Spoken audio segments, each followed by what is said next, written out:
Responding to the generational trauma criticism part 2. Why are you dismissing previous generations? I deeply believe our parents and grandparents did the best they could at that time.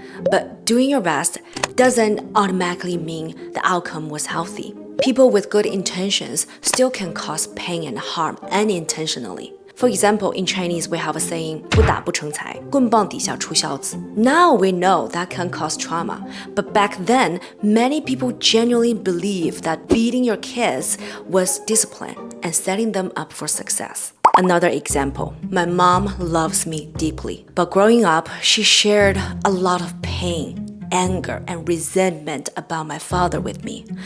Things a child probably never meant to carry. And every time when she talks about how my grandma treated her, she still cries. So that taught me something very important. You can love your child deeply and still pass down unresolved pain. Especially in older generations, most of them were surviving, sacrificing, enduring, and very few were taught how to process emotions, heal their inner child, or even truly love themselves. And finally, people asked, Why not pour the clear water back into your mother's cup? okay, now we're talking, because I used to think that way too.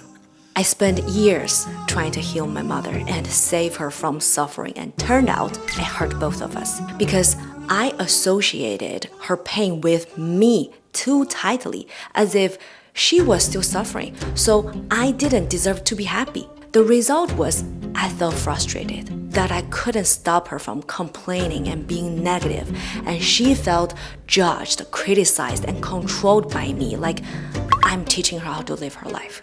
That's when I realized you cannot heal people who are not asking to be healed. And this brings me back to the core message again. The moment you're attached to changing another person, that's usually where suffering begins.